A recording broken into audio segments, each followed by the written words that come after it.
Why don't more infant formula companies use organic, grass-fed whole milk instead of skim? Why don't more infant formula companies use the latest breast milk science? Why don't more infant formula companies run their own clinical trials? Why don't more infant formula companies use more of the proteins found in breast milk? Why don't more infant formula companies have their own factories instead of outsourcing their manufacturing? We wondered the same thing. So we made ByHeart, a better formula for formula. Learn more at byheart.com.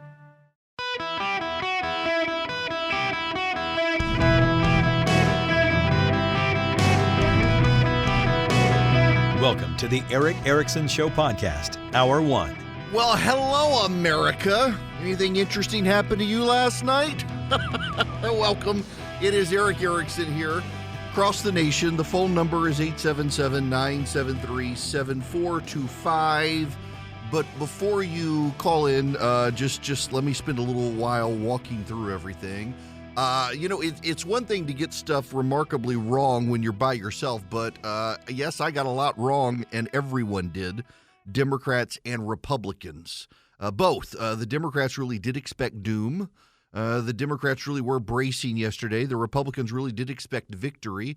By the end of the night, things were upside down. The Republicans too long didn't read version of this or too long didn't listen. Republicans will take the House of Representatives. The Senate may very well come down to a runoff in Georgia. Republicans not optimistic about that one, given what happened in Georgia last night, the difference between Kemp and Walker, but it's still salvageable potentially. Was there a wave? So do you know what Schrödinger's cat is? Schrödinger's cat is an idea in quantum mechanics that there can be a cat in two states. There can be a live cat and a dead cat. If you look at the cat is dead. If you don't look at the cat is alive. Well, when you try to glance to see if the cat is alive, the cat is dead. This election was Schrödinger's election, Schrödinger's wave. Was there a wave? Well, when you look at it, no. When you don't look at it, yes. It was a really good night for the GOP. It was a really bad night for the GOP. They're alive and they're dead, and the same with the Democrats. Now, let me explain. This isn't me trying to do damage control here. This is actually what happened. The wave of the Republican Party through Florida was tremendous, as it was through Georgia, as it was through Texas, as it appears to be in Nevada, where it is looking like Adam Laxalt may pull off a win and Joe Lombardo is going to pull off a win. The blue wave swept through Michigan. They really have dominated that state now. The GOP went all Trump, and the voters in Michigan blew them out of the water. In Virginia and New York, Republicans did well in congressional seats. In Iowa, for the first time in 40 years, the GOP has taken the attorney general seat and crushed the Democrats across the board. In North Carolina, the Republicans have taken the state Supreme Court. They've taken a supermajority in the state Senate, and they've come a vote shy in the state House of a supermajority. That's a wave. The problem for the GOP, however, is that it didn't happen in other states where they expected it to. Rhode Island, too, was close, but no cigar. Abigail Spanberger, the Republicans came close to beating her, but no cigar. So you're going to have Republicans take the House of Representatives, not with 35 seats, as I and a lot of other people expected. You may have them take it with 10 or 15 seats, putting them in no better position where the Democrats are. Florida was the most impressive state of play last night for the GOP. Ron DeSantis won by 20 points. Marco Rubio won by 17 points. What's her name who ran against Marco Rubio? Val Demings. She spent about $100 million, $80 to $100 million. The race was called when the polls closed. There was a huge night. It's a profound realignment in Florida, what happened. In Florida, Ron DeSantis got 55% of the Hispanic vote. He got the Cuban Hispanic vote. He got the non-Cuban Hispanic vote. It was a remarkable turnout for Ron DeSantis. Look at what Governor Ron DeSantis does tonight. With Puerto Rican voters, he grows from 34% to 55%. With other Latino voters, we're talking about Colombian Americans, Venezuelan Americans, 34% to 50%. Democrats would love these kind of numbers anywhere, specifically Florida. If Democrats want to learn why they're losing voters to the GOP, they should study the state of Florida. Yes, every group is different. It's not monolithic. But Florida Republicans are doing something right. They're setting up a lot of different locations where they're meeting Hispanic voters where they are. They're on the air in English. They're on the air in Spanish. And any assumptions the Democratic Party has about Latino voters, whether it be about immigration or abortion, they have to sort of get back to the drawing board because they're losing these important voters to their party. And it's not just Florida. It's places like Arizona and Texas as well. You know, Latino voters shifting to the GOP did happen. That was something that we were right about. I'll tell you where things broke down pretty significantly was with the polling of independent voters. It does appear that Republican pollsters skewed the voting averages, so the Trafalgars of the world. And the polls that Republicans like to circulate among themselves did skew the polling averages and the trends. The New York Times polling was actually far better than a lot of the other polling. It wasn't great, but it was better. Independent voters got missed. Here's what I can tell you the data shows. Now we have the actual data. This isn't prognostication, it's not speculation, and it's not poll-driven. It's actually election data-driven. Latino voters did shift to the right. Young black men shifted to the right. Rich white people shifted more to the left than Latinos and black voters shifted to the right. And Donald Trump played a big role. What about abortion? I should get that one out of the way here. Abortion played a bigger role than I thought it would. I got that wrong. Abortion in a number of states, I said at the margins in deep blue cities and in areas, it would play a bigger role than in swing areas. Actually, swing areas in the north, it played a bigger role than I expected. Swing areas in the south, it did not. It depended on where you were. However, that being said, what was worse for the GOP, abortion or Trump? There are areas of the country in Pennsylvania, in Ohio, in Indiana, in New York State, in Virginia, where pro-life candidates won who were not Trumpy, and pro-life candidates who were Trumpy lost. I mean, the fact of the matter is candidate quality probably mattered way more in this election season because a lot of candidates ran as Trump's candidates who had no background in running for office, didn't really know what they were doing, and they lost. Donald Trump's selection of candidates probably has cost Republicans the Senate. Dr. Oz has lost in Pennsylvania. John McCormick was running in Pennsylvania. He lost by 0.1% to Dr. Oz after Donald Trump endorsed Dr. Oz. Sean Hannity and Melania Trump pushed Trump to endorse Oz. He took their endorsement, ran with it. Oz, turns out, the voters of Pennsylvania would rather a native vegetable than a transplanted New Jerseyan. People don't like transplanted New Jerseyans. They had already elected Fetterman to statewide office before his stroke as lieutenant governor. They were more comfortable voting for him in his present state than they were a transplanted New Jerseyan known for selling miracle cures on television. Oz was a bad candidate. In Ohio, J.D. Vance won. The governor of Ohio, his race was called very early. J.D. Vance's race was called very late. He won. I knew he would win that race. I've been telling you all not to worry about it. Ohio has become a very Republican state at the statewide level. What is notable is that J.D. Vance thanked 34 people who he said were responsible for his victory. Donald Trump was not one of them. In Georgia, every statewide Republican won except Donald Trump's handpicked Herschel Walker, who runs into a runoff now. The Secretary of State's office in Georgia saying they are preparing for a runoff. So what was the big issue? Independent voters. But there's a larger issue you have to understand from the data.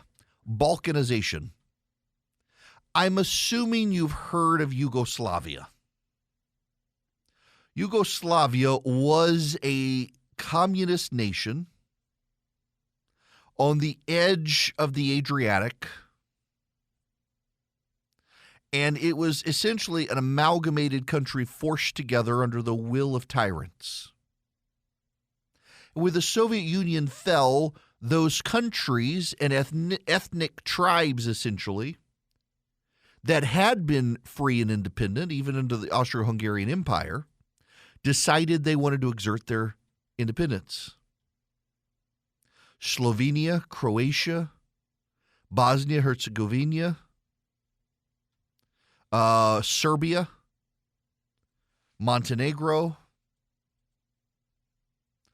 Macedonia, all of these countries, they wanted to be free. Kosovo, they all wanted their freedom from the communists. They wanted to be free as independent nations. They had been forced together largely against their will, and this amalgamation stayed. And after the fall of the Soviet Union in the 1990s, they began to break apart, and war came to Bosnia-Herzegovina and Serbia, which tried to hold on to Bosnia. Croatia and Slovenia largely escaped it. Slovenia, by the way, one of the prettiest places on planet Earth. We have become, and the term for that, they're breaking away and becoming separate, sometimes through violence, is called Balkanization, because the region is the Balkans. We are balkanizing as a nation. It's happening before our eyes. Everybody who looked at this election got a lot wrong, myself included. Our theories of the race somewhat ignored the independent voters who, it turns out, would rather go for a Democrat they don't like than a Trump-supported Republican. And I know those of you who love Trump, you're going to be dismissive of it and say it was a conspiracy theory or the election was stolen. But time and time again, the pattern around the country shows up the same way. Republicans who were their own man and not perceived as chosen by Donald Trump or Donald Trump's guy won. And Republicans who were Trumpy, they lost. And so the party's going to have to look at that moving forward as it does its deep analysis of what actually happened. It's actually a serious issue the party's going to have to decide. The Democrats have their own problems, one of which is this election went better for any incumbent party in a midterm since 2002 when the Republicans came out on top. The Democrats are still going to lose. They're going to lose the House, and they may still lose the United States Senate. They may just lose both. And they lost some state legislative seats around the country. It was not a good night for the Democrats, but given what the Republicans expected, it is perceived as a good night for the Democrats. But it was a bad night for the GOP because the GOP lost seats it should have won because it had bad candidates, inexperienced candidates, and had to spend a lot of money salvaging races. Everyone thought the GOP was going to have a big night. The Democrats did too. That's why the Democrats were pulling money out of D+7 seats and pouring it into D+15 seats. And the spin game started last week. The blame game among Democrats started last week in the press. Nobody saw this coming on either side. The only people who claimed to have seen it coming were the reliable contrarians who are always contrary and occasionally, by going against conventional wisdom, get it right. They got it right this time. But that's not because they saw something. It's because they're curmudgeonly contrarians who oftentimes get stuff wrong and play down when they get it wrong. I will tell you this. I've gotten a lot of emails overnight from people saying, oh, you were so confident, you suppressed the vote. No, that's not how this works. I know people think that is how this works. It actually isn't how this works. What actually happened is that the theory of the race for Republicans understated how very much independent voters in this country really do hate Donald Trump. And how so many in blue state, independent voters in blue states went blue. Independent voters in red states went red. We are balkanizing as a country where familiarity of party persuades independent voters. And independent voters in northern states that looked like they would go to the right went to the left because they were more comfortable with the left, even though they don't like them. And this is the most remarkable aspect of this election. The voters do not like either party right now. They don't like either party. So they have handed the Republicans a governing coalition in the House of Representatives that is too small to get anything done, and left the Senate too small to get anything done. And so that makes the states more powerful. And the most powerful governor in the nation is the man who just got a majority of the Hispanic vote in Florida and a 20-point win against Charlie Crist. And that puts DeSantis, should at least put DeSantis as the front runner for 2024. But the Trump team is going to try to take him out now. If the Republican Party can figure that mess out, they do have 2 years to fix what went wrong in this election cycle. Everybody was surprised in this election cycle. Everybody got it wrong, myself included. We can look at the data now, though. Not the polling, but the data, and see what happened. And what we're seeing is it wasn't actually a good night for either political party. The American people are balkanizing. They're fracturing. They are going for their own interests in their own states, and the states' interests are further and further apart from each other, and that's actually not healthy for the country. Let's pause and just talk about what's going on in the country for a moment. We got sky-high inflation. We got runaway government spending. Trust in Washington is completely eroded. When government is this dysfunctional, you got to change the course of the country. You know you have to. That's why I'm excited about the work Americans for Prosperity is doing. They're focused on policy solutions that actually improve people's lives, unlike so many in D.C. who just want to play political football and have power. Americans for Prosperity doesn't just come up with solutions. They act on those solutions. They have the largest network of community activists in the country. They are out there every day talking to millions of their fellow Americans. If you're interested in seeing how you can get started with Americans for Prosperity in your community, visit americansforprosperity.org/Eric today. That's americansforprosperity.org/Eric, E-R-I-C-K.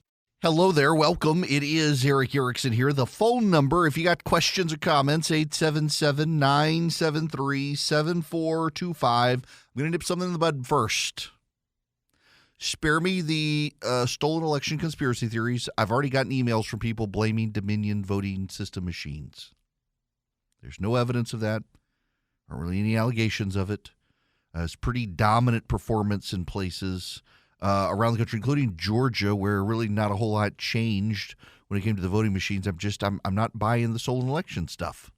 I'm really not. No Republicans outside of Arizona are really even complaining about stuff today. And they won in places they should not have been able to win. For example, this is somewhat breaking news. Sean Patrick Maloney has just conceded in New York. He is the chairman of the Democratic Congressional Campaign Committee. So while the GOP barely got the House of Representatives, the man in charge of the Democratic mitigation strategy himself lost his race. He moved to what he thought was a safe Democratic seat, forced out a different Democrat, and has lost it now to a Republican. Okay, to the phones. Tom, you're going to be up first. Welcome to the show. Hey, Eric, how are you? Good, how are you? I am okay. I just wanted to first want to preface it as I'm a Trump guy. I love Trump, but I don't love him to the death of losing again. And so I think there's three things we can look at with this election. Number one is Trump had a bad night, and DeSantis just had a monstrous night. I think number two is abortion is a big deal, and we better come up with a unified compromise type of position. Otherwise, this is a problem for us. And it's very passionate on the other side. I'm originally from Los Angeles, so I understand how important that issue is. And then number three is I think the media's power to label people as quote-unquote election deniers is palpable, and that also works. Oh, definitely. Because whether you were someone that just wanted signatures to be verified or have an ID, or you were a full-on conspiracy theorist, you were all lumped in as an election denier. And that really Listen, hurt. as much as we've all been critical of it, the Democratic strategy of pouring money into Republican primaries to help election deniers, people who cast doubt on the legitimacy of the 2020 election, get the nomination, it worked. Many of them went down in flames in seats they should have been able to win, including Bo Hines up in North Carolina. The holidays are the most exciting time of the year, and if you want to enjoy them to the fullest, you need to get the best night's sleep every single night. It's easier than it sounds. All you need are the softest, most luxurious organic cotton sheets from Boll & Branch. They're made from the finest 100% organic cotton threads on earth. They make a difference you can truly feel night after night. I have to tell you, as someone who sleeps on them every night, the more you wash them, the softer they get. And, we've got a very thick mattress, and they actually fit the mattress. The fitted sheet fits our mattress. It doesn't snap off because of the thickness of the mattress, and it doesn't shrink up either, which is great. Boll & Branch products are made different. You get a great night's sleep, and every time you wash them, you get an even better sleep under even softer sheets. Their signature sheets even come wrapped and are ready in a beautiful holiday gift box. Your gift will look and feel great.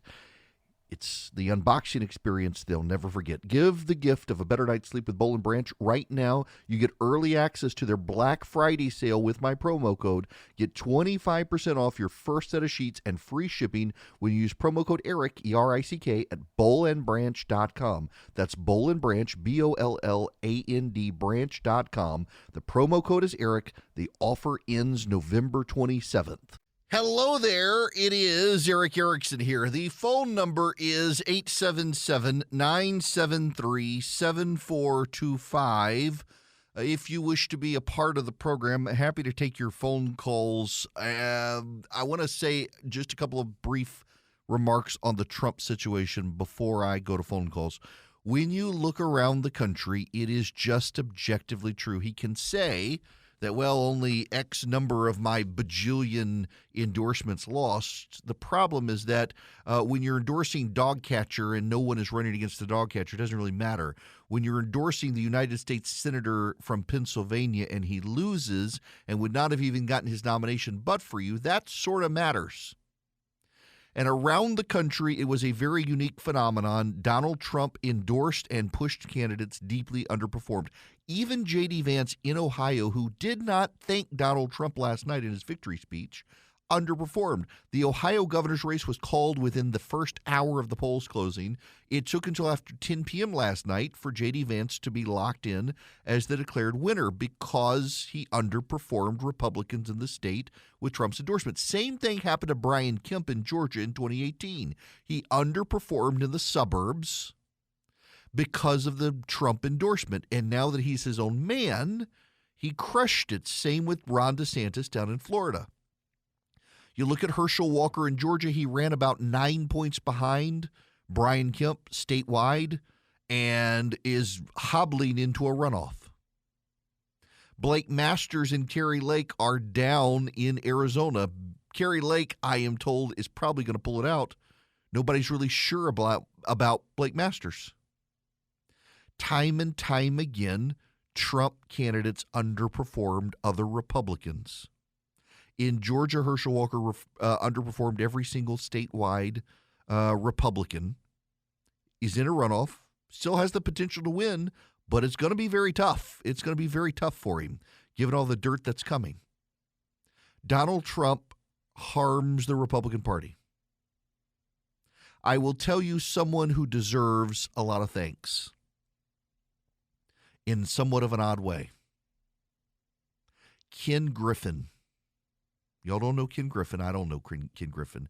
Ken Griffin is the head of Citadel, major hedge fund operator. He's a major Republican billionaire donor. And he decided to throw his weight behind DeSantis. Most of the major donors decided to hold off until after the election before making a decision. Griffin, before the election, decided to throw his weight behind Ron DeSantis. That is why Trump behaved so erratically in the last week, suggesting he was going to announce a run for president and the like. In forcing Trump to behave erratically by saying he was going to spend his billions with DeSantis, Griffin did us all a favor. We got to see Donald Trump on a stage in Ohio taking shots at Ron DeSantis before the election. The voters got to see him out there. The independent voters had a negative reaction to him, and they went Democrat. I mean, whether you like Donald Trump or not, you've got to be able to look at the data and realize that independent voters don't. Another reinforcement of 2020 wasn't a stolen election. It was independent voters ready to move on. And the Republicans who moved on won, and the Republicans who did not got beat. Brian Kemp in Georgia is probably the flagship for this. Brian Kemp in Georgia, Donald Trump spent more money trying to beat Brian Kemp than anyone else, including Liz Cheney. And he lost. And Brian Kemp, because he was his own man, no longer defined as Trump's guy, beat Stacey Abrams in Georgia by 8 points. Abrams is now walking away. And in large part, it is because Brian Kemp ran a masterful campaign in Georgia, unshackled from Donald Trump. He owed Trump nothing. He never attacked Trump's supporters, but he totally ignored Trump. And suburban voters who rejected him in 2018 because they thought he was Trump's guy embraced him in 2022. And Abrams actually did concede. I was in the room last night when Stacey Abrams called Brian Kemp and conceded the race and congratulated him. And then she went on stage and spoke to the audience. Thank you. Thank you, Georgia. Thank you, Daddy. It is good to be here in this moment, surrounded by your love and support. And let me begin by offering congratulations to Governor Brian Kemp. Our state has experienced one soul-crushing crisis after another over the past few years. But even during these trying times, the fighting spirit of Georgia has prevailed. We've seen what's possible when we stand up for our neighbors and protect each other. We've made sacrifices. We've pitched in. We've seen each other's fights as our own, and we've done things we never thought we could. It is in the spirit of that endurance and that persistence that I decided again to run for governor. No. That's she's not going to run a third time. That was part of her speech last night. She conceded gracefully, and we'll probably hear less from her in the next few years than we will from Beto O'Rourke. My buddy Ben Dominich on Fox News last night. You see Tim Ryan, you see Stacey Abrams, you see Beto O'Rourke. Tim Ryan obviously is a quality candidate and has proven himself on the national stage, but Beto O'Rourke and Stacey Abrams have not.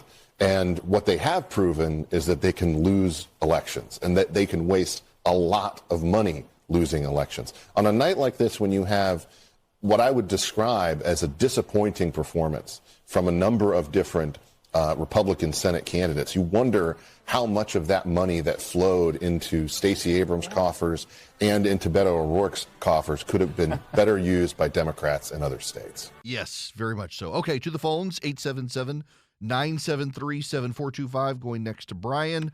Brian, welcome to the Eric Erickson Show. Eric, how are you today? I'm good. So how are your storm preparations in Florida?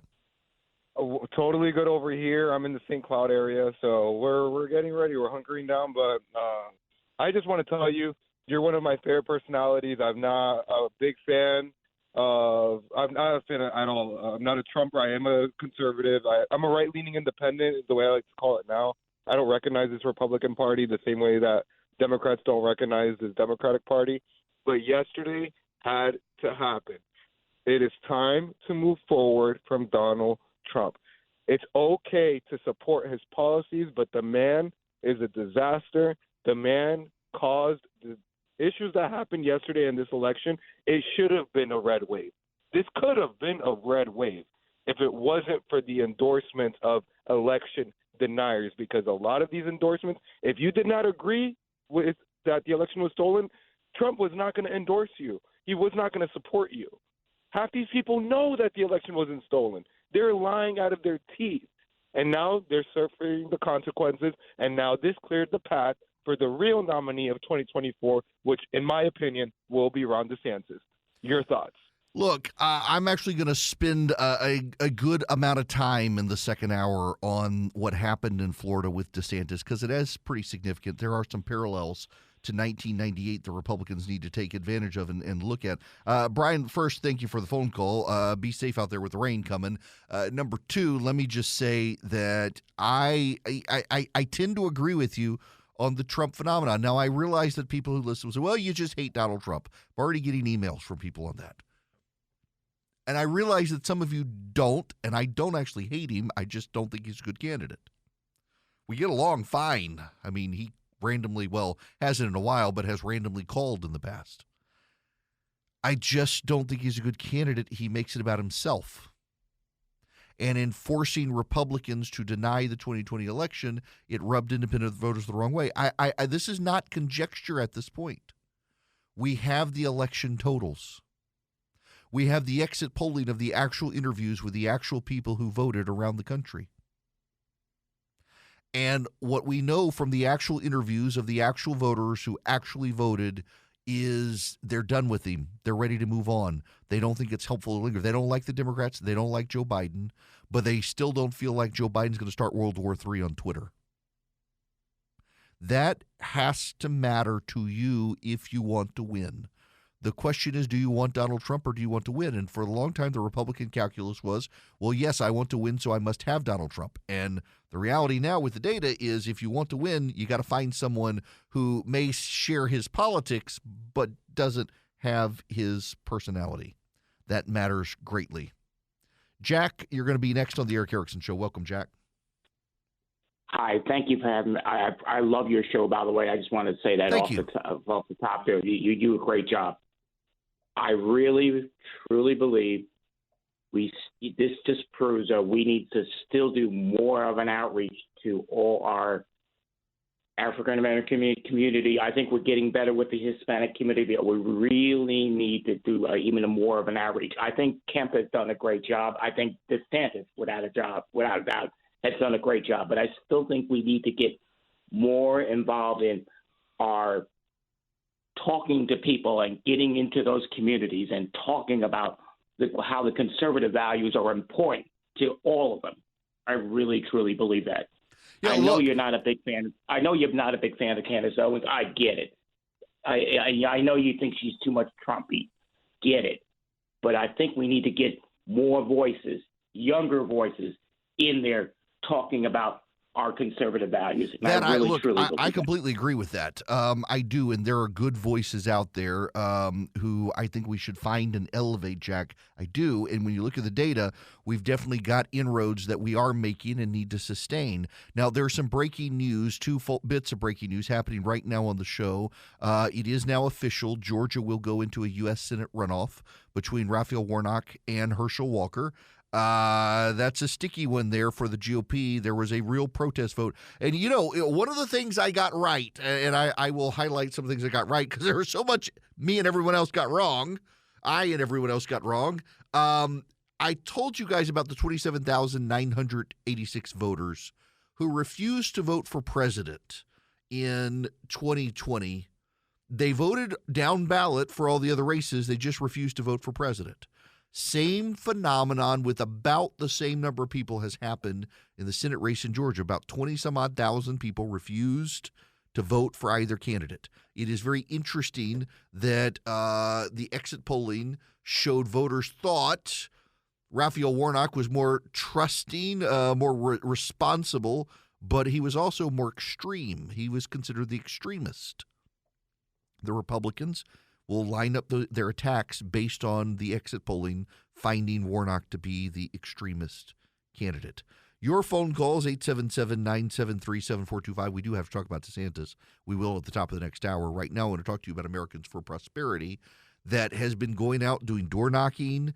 They saw the independent voters breaking for Herschel Walker in Georgia before others did. It turns out the day of, independent voters overwhelmingly voted for Herschel Walker. It was the early election people who did not, and that shaped that race. But they do a good job by being a do tank, not a think tank in Washington. They actually give you the message and the tools to shape the message and the data and the knowledge to become a great conservative activist wherever you are in the country. So if you want to go to your school board and make an intelligent persuasive sales pitch for good conservative public policy. They give you the tools, the research, and the education to make it happen. How to approach your state legislature. They do that. How to be a door knocker, how to be a volunteer, how to run for office. AFP can help you. They believe in free markets and free people. If you believe in free markets and free people, you may want to talk to Americans for Prosperity, and you can by going to americansforprosperity.org/Eric. They have chapters all over the country. They're not just in D.C. They're in your state right now. americansforprosperity.org/ERICK. I have been doing a lot of even overnight. I mean, I was up at midnight, 1 a.m., sending out emails to keep people apprised of what was actually happening in the nation and what the actual data, as opposed to the polling prognostications, were showing. So you would be set to go to the office this morning, the smartest person in the office. If you text the word data to 33777, you can subscribe. Just click that top link and subscribe. Now, I want to work in some phone calls here. Joe, you're going to be up next on the Eric Erickson Show. Welcome. Hey, Eric, thanks for taking the call. I really love your show, and I think I need to buy a lottery ticket because I listened to Rush Limbaugh for 29 years, tried calling his show probably close to 1,000 times and never got through. And now I'm 2 for 2 getting through to your Okay, so you want to know the dirty little secret, Marshall? In all honesty, having filled in for Rush, I learned the secret. I have 7 phone lines that people can call in on. Rush had 2. Wow. That was it. Okay, it gave a little more mystique. I've actually been dying to drop to 2 just so you could have the mystique. Because look, I like talking to you guys, I actually do, but I realize that there is an allure of, oh my gosh, I got to be on the show, as opposed to it's easier for people to get on and even get access to the call screener. But yeah, he had 2 lines, I got 7. I've actually gotten more than that, but some we reserve for guests. Right. So the point, this is kind of disappointing based on the bar being set so low with such an absolute disaster area that that we had, that everything was right for the picking. And I totally agree with what you had to say about Trump. And I think that there's a lot of spokes on that wheel. We touched on the abortion issue and some other things, but the candidates that were really strong, DeSantis, Abbott, of course, Kemp, were strong.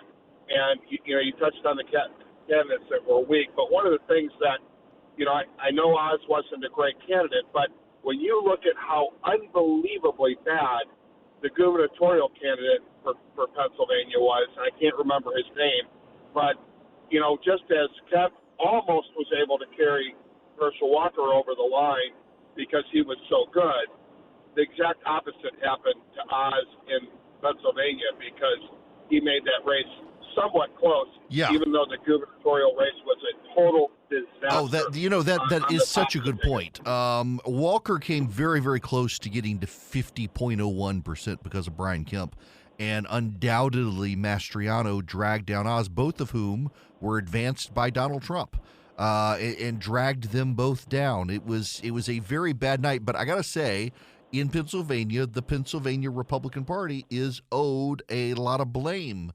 The Pennsylvania Republican primary voters are the ones who inflicted that on all of us. They decided they really bought into the election conspiracy stuff, and they went with the most rabid candidates they could find. They went with Mastriano, and Mastriano dragged down the rest of the Pennsylvania ticket. It was sad to see. It was very predictable. So many people knew it was coming. Now, when we come back, I want to spend a little bit of time on Ron DeSantis and Brian Kemp, particularly Ron DeSantis. And we got to talk about Greg Abbott as well, because Abbott really did well in Texas. But I've talked about this before, but there's a little more to the story that now must be added after last night. We need to go back in time. We need to talk about the 1998 congressional election. Because if Republicans want a path forward, they actually do need to look to their history. There are very close, and I'm not alone in saying this. I think I was the first one to point it out, but I'm not alone in saying there are a lot of parallels to this election with 1998, When you hear the fact pattern of 1998, you may be surprised by what you hear, and you may also recognize that this means that Joe Biden's term, to some degree, is perceived as a third term for Obama, not necessarily a first term for Joe Biden, and that to some degree can explain it. Even though they're not getting Obama-like policies, they're getting something closer to him than what they got with Trump, and independent voters decided they would rather that stability, even if they don't like it, than the instability of Donald Trump, even if it makes him rich. When we come back, I want to take your calls, and we need to talk about that. With Lucky Land Slots, you can get lucky just about anywhere. Dearly beloved, we are gathered here today to... Has anyone seen the bride and groom? Sorry, we're here. We were getting lucky in the limo and we lost track of time. No, Lucky Land Casino, with cash prizes that add up quicker than a guest registry. In that case, I pronounce you lucky. Play for free at LuckyLandSlots.com. Daily bonuses are waiting. No purchase necessary. Void where prohibited by law. 18+. Terms and conditions apply. See website for details.